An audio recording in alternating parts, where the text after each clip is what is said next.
After a very non-Michigan type of season in 2024, the Wolverines are looking to bounce back in a big way in 2025, and I think that this maize and blue squad could be primed for a return to the college football playoff.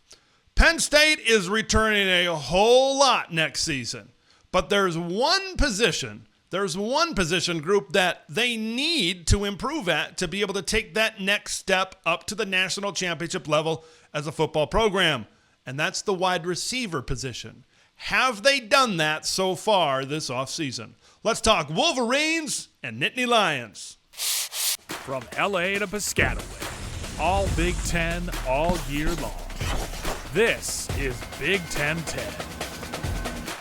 These are two football programs within the Big Ten that are really looking to take that step up next season. Maybe in Michigan's case, multiple steps up from where they were over the course of most of 2024. Of course, Michigan is looking to return back to the college football playoff and get back to being where that they feel they belong in the sphere of college football.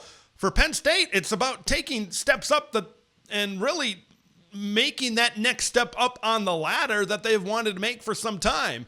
It's about defeating Ohio State in the regular season. It's about being in that national championship picture. It's about winning big football games.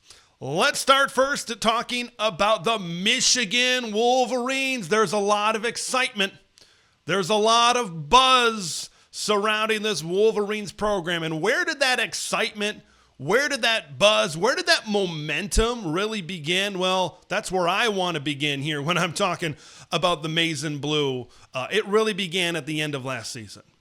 I believe that those last two ball games, the Ohio State game and then the bowl game in Tampa against Alabama, winning those two games, just like they did the year before, beating Ohio State at the end of the year and then beating Alabama in their bowl game. I think considering what that 2024 season was and maybe kind of how down that this Michigan program was, to be able to finish the way they did and have an 8-5 season, I think was so huge for the future of this program and for the future of a Sharon Moore-led Michigan football program. Like, if you lose to Ohio State, you end up going 6-6. You may be playing a nothing bowl game. Maybe you're in something like the Pinstripe Bowl instead of Nebraska, and you're playing Boston College in a muddy mess, and you win the game. Okay, big deal.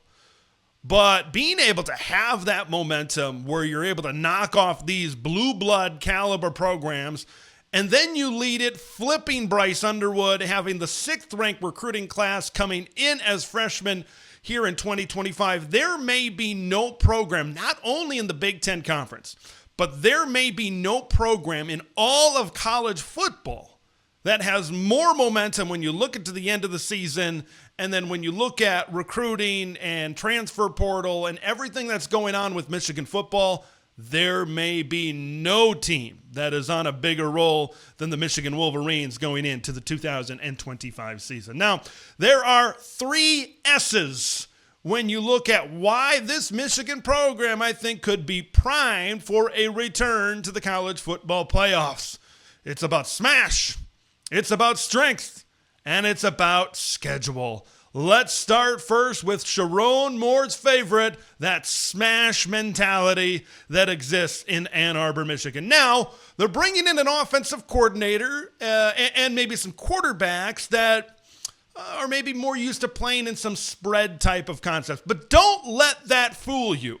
As long as Michigan is wearing a winged helmet, as long as they're packing in 100,000 into the big house, this is still going to be a run-first football team. I do think that this Michigan offense is going to be more dynamic, and that's going to help out everybody certainly involved.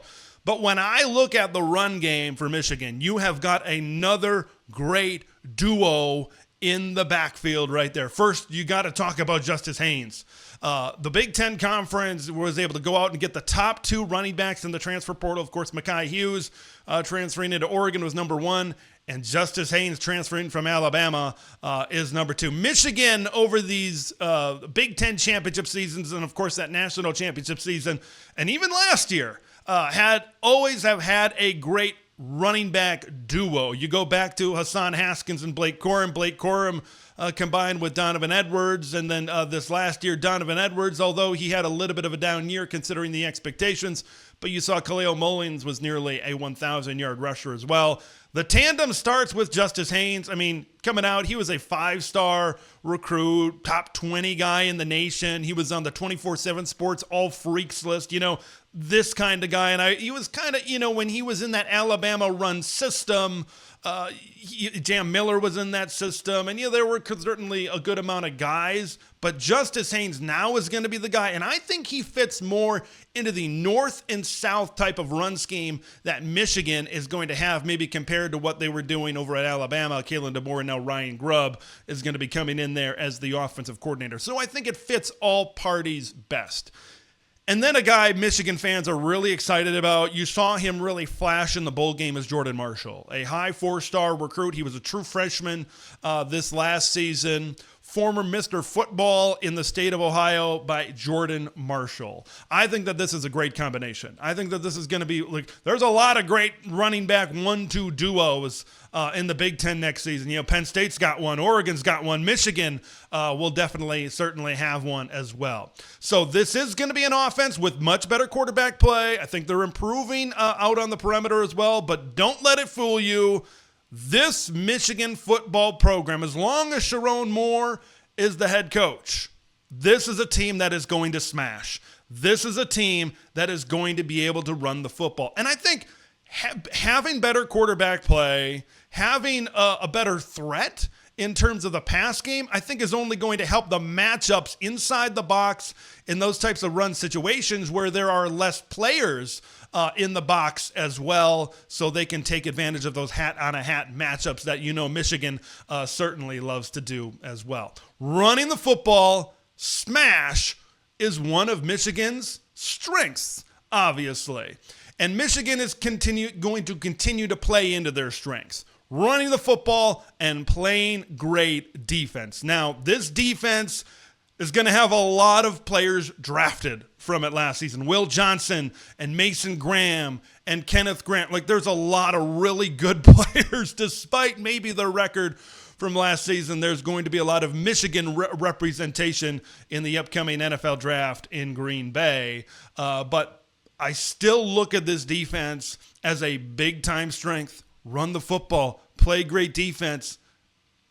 It's Michigan football, baby. You love to see it. It's classic Big Ten football. When I look at this Michigan defense and the strength that they have, and look, what does it say about the Wolverines program as a whole? When you can lose Mason Graham, when you can lose Kenneth Grant, when you can lose your leading sack guy in Josiah Stewart on defensive line, and you have folks like me saying this is still going to be a really good defensive line. It means Michigan is able to recruit.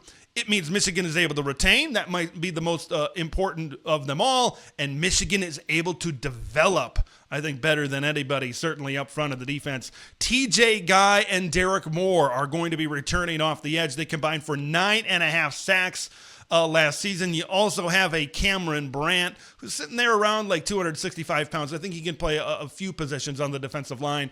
Certainly he had 3 sacks last season. So I think the pressure is certainly going to be there. There's going to be a lot of options in them from a pass rushing standpoint to be able to wreak havoc in the backfield.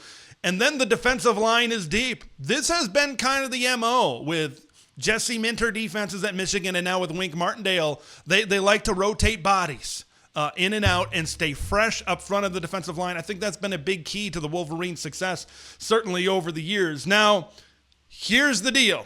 Michigan might have had the best defensive tackle combination maybe in my lifetime that I've seen. If you've seen one better, please leave it in the comments below. But it's going to be pretty damn good. So it's not going to be elite.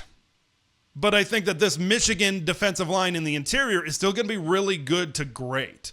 Rayshawn Benny is in there. Transfer from Alabama, Damon Payne. He's a former 5-star. He's expected to be a plug-and-play guy, certainly up front. Trey Pierce, Trey Williams is another transfer coming over from Clemson as well. A lot of bodies, a lot of depth up front here. I really like what Michigan has on the defensive front. I think that they're going to be able to wreak a lot of havoc. I think that they're going to be able to create a lot of problems, I think, for opposing offensive lines going up against them. Now, when you look at this defense for Michigan, you certainly have a lot of depth, like I just said, and you want a lot of big guys up front of the defensive line, but you also need linebackers that can flow to the football. Well, I've got good news. Michigan has got two very good linebackers. They are returning their top two tacklers from last season in Ernest Hausman and Jayshawn Barham. I call them the young Big Ten All-Stars because in their younger days, of course, they had, I think it was just the one season for Ernest Hausman at Nebraska, but Jayshawn Barham, of course, had really good seasons over there at Maryland. You also have seniors Jimmy Rodler and Jaden Hood in there as well that can certainly provide some depth. I look at this front seven as a whole, and this is a strength for Michigan football. You combine it with a very much improved offense, and you can see why Michigan is trending towards a 9-win season, maybe towards a 10-win season this year. Now, you look at the secondary, kind of like in the beginning and the middle of last year, Michigan's secondary was a little bit of an Achilles heel. It was a little bit of a question. And then now this year, you lose Will Johnson, you lose Makari Page, you lose Quentin Johnson, you lose a lot of guys that you've seen take a lot of snaps for Michigan over the years. Now, big returner is Rod Moore, a big-time leader back there at safety on the back end of this defense for the Wolverines. So they got to figure out those questions in the secondary, but overall, I really like what Michigan has coming back on the defensive side of the football. Now, the last of these S's is schedule, and it might be the most important of these S's because the scheduling disparity with bigger conferences in the Big Ten right now, there's going to be years where you have a really, really tough schedule, and you are going to fight, and you are going to claw to a 7-win season. But sometimes it's about getting that great draw, and I think the big reason why I believe that Michigan has it in them. I just laid out their personnel, and I think their personnel, right, is very good and much improved. I think even despite losing a lot of NFL players, I think overall as a team, they're going to be a better football team and play better football next season. But this schedule shapes out very, very well for the Wolverines. No Penn State, no Oregon, no Indiana, no Illinois, no Iowa. They avoid all of the great Big Ten teams outside, of course, their rival against Ohio State. Let's take a look at that schedule here just a little bit. I think a big swing game is going to be that early game on the road against Oklahoma. Hey, John Mateer, former Wazoo Cougar quarterback, transferring in there. I think Oklahoma will be an improved football team this year. But if you're able to get past that Oklahoma game, you got New Mexico and Central Michigan at home. You go on the road to Nebraska. I think Michigan's got a better roster than Nebraska, certainly right now. You've got Wisconsin at home. You know, if you're able to beat Oklahoma, this is looking like it could be a 5-0 start for the Wolverines. And then that USC game on the road, that could be a little bit tricky, certainly for the Wolverines. But then you look after that USC game, you look at home against Washington, at Michigan State, home against Purdue, at Northwestern, and at Maryland. Like, those last three were the bottom three teams in the Big Ten last season: Purdue, Northwestern, and Maryland before their matchup against Ohio State. I look up all and down this schedule. It's really, really difficult for me to look at this slate and say Michigan is going to win less than 9 games. A 10-2, and I think that considering this schedule, okay, maybe it's not totally like maybe what Indiana had last season, but considering this schedule, Michigan is probably going to have to win at least 10 games, maybe even 11 games to get into the college football playoff, and they're going to have to win convincingly, especially if some other teams have more difficult schedules and are in the conversation for next season. Strength, smash, schedules. Michigan has all the makings of a college football playoff return in 2025. From Ann Arbor, Michigan, let's head east to Happy Valley, Pennsylvania. We all know the storylines at this point for Penn State football. They are returning Drew Aller. They are returning Katron Allen and Nick Singleton in the backfield. They are returning Denai Dennis Sutton. They're returning a lot, maybe more than any team in college football from last season. They are built in the mold of 2023 Michigan and 2024 Ohio State. Teams that ran it back one more time, had key motivations from results in previous years to chase the ultimate prize, that being a college football national championship. But if the Penn State Nittany Lions want to take that next step, they want to beat Ohio State this season. If they want to make a run like Ohio State did this past year and win a national championship, despite everything that's returning, there's one position group that needs to improve for this team to make that step. And it's wide receiver. And this has been a position group of need for years in Happy Valley, Pennsylvania. They've had great players coming off the edge at the defensive end position. They've had really good run games. You know, we know what Penn State has been great at. We know what they've been able to put into the National Football League. The Ohio State game from this past season, I think, really magnified this issue where they could not win in one-on-one coverage situations against the Ohio State defensive backs, and thus they could not create that balance that they needed on the offensive side of the football to be able to keep an opposing defense off balance. Now, when you're looking at if this Penn State wide receiver room has improved, you're essentially comparing the departing talent, which was the main two guys from last season, and you're comparing two guys that they brought in the transfer portal, and you're trying to determine right now if the new guys are going to be better from the old guys. You're comparing Harrison Wallace and Amari Evans. Wallace transferred out. He's headed to Ole Miss, 720 yards and 4 touchdowns last season. And Amari Evans, who transferred out to Seattle, Washington to play for the Huskies at Washington, 400, said a lot of Washington there, 415 yards and 5 touchdowns. Will they see improvements with those guys departing, with Devontae Ross coming in from a Group of 5 Troy program, and Kyron Hudson transferring in from fellow Big Ten foe USC? Let's start with Devontae Ross, because if Penn State is going to improve and create more explosive plays down the field, it's going to start and it's going to end with this guy. He provides the speed. He provides the playmaking ability. He provides the much-needed explosiveness that Penn State really needs from their wide receiver position. Last season, over 1,000 yards and 11 touchdowns, and I was able to catch him in a game against Iowa last year, and Iowa could not contain this guy from making big plays down the field. 5 catches, 142 yards, and 2 touchdowns against the Hawkeyes. And Troy gave Iowa everything they could handle and more at Kinnick Stadium on that particular afternoon.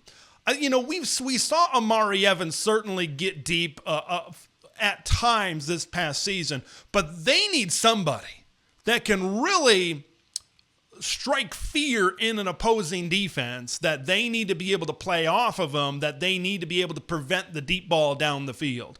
And I kind of watched some of this film from Devontae Ross. Is when he's able to get the football in space, he's then able to create big plays after the catch and certainly get 10 yards, 20 yards, 30 yards down the field. So I think when you're answering the question, is Penn State going to improve at the wide receiver position, I think a lot of it goes in to Devontae Ross. Now, there was a wide receiver transfer from Troy within the, Pac-12 for a year and then the Big Ten by the name of Tez Johnson. That worked out pretty well. We'll see if Devontae Ross can be the second coming of Tez Johnson. Penn State, they'd take that.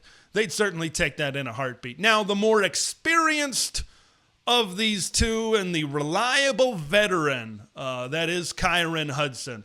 Kyron, you throw it in his direction, and he's going to come down with the football. Just 2 career drops.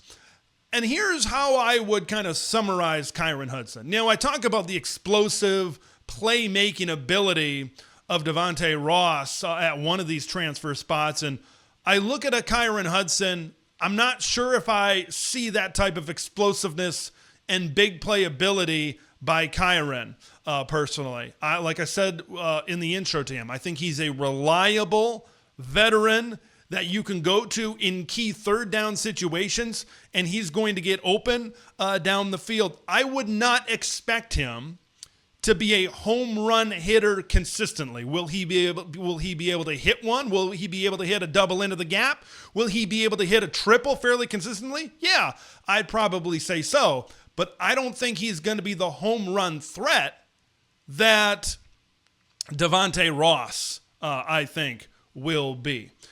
Here's what I want to circle around with, because a lot of this has to do with what are the expectations for Penn State throwing the football. Where do we kind of view Penn State as an offense? I think the more that I break it down and the more that I kind of look at the Nittany Lions, I think that they're going to be a lot like 2023 Michigan.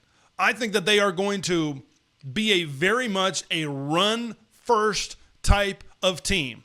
But just like J.J. McCarthy, in 2023, I think Drew Aller is going to be in a similar situation where they are going to ask him to make the throws. They are going to ask him to make the plays when they absolutely need to make those plays down the field.